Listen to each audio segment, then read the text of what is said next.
Dear friends, this week we read the portion of Balak, and it discusses how Balak was the king of Moab who stood between the Jews and Israel, was scared that the Jewish people will destroy his nation like all the ones around him were destroyed. So he hired Bilam, the great prophet and sorcerer, to come and curse the Jewish people. And what we read about is how Bilam, who recognized his powers come from God and knew he couldn't go against God, during that period of time that he was with the Jewish people or watching them, only good praises and beautiful things about the Jews came out, and actually some of the most beautiful statements about who we are as a people and what we stand for and our characteristic is in this week's portion. Even Mashiach and the future of the end of days is hinted to in our week's portion. And there's one verse I want to share with you for a moment, and that is, Bilam exclaimed, "Ma tovo ha'alecha Yaakov."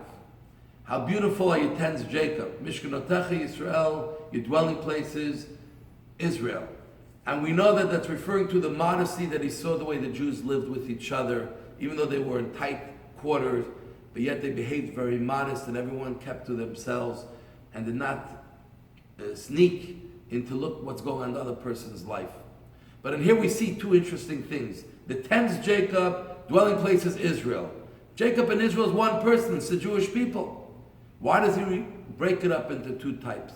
And actually the question is, even Jacob himself, once he was changed, his name was changed to Israel, why do we refer to him as Jacob again?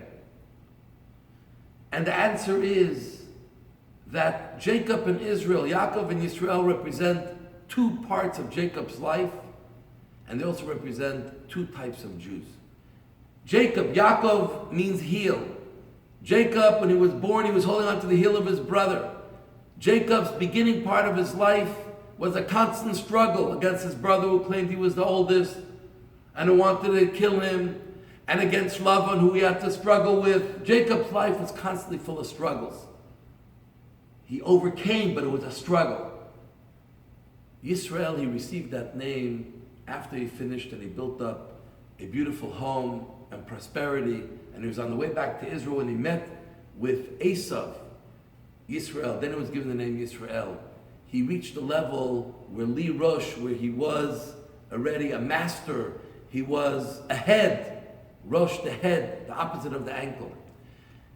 And this is what the Torah is telling us, that in Jacob's life at some point he reached greatness where he was on top of the world.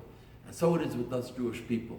There are those of us who are Jacobs. We're constantly struggling to stay afloat as a Jew and to constantly to do what's right and to do what God wants us. It's a struggle.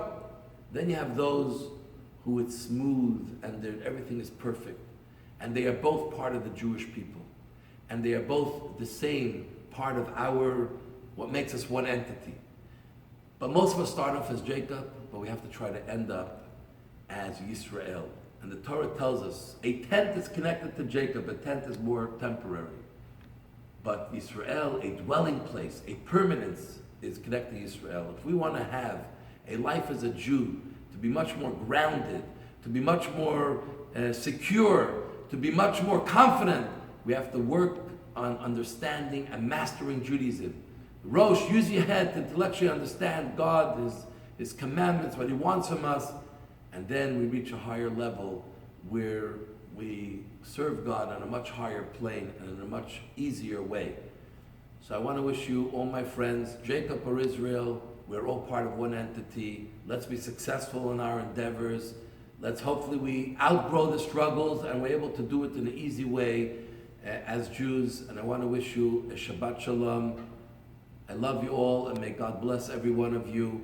On today's day, the previous Rebbe, when he left prison 1927, a day of celebration.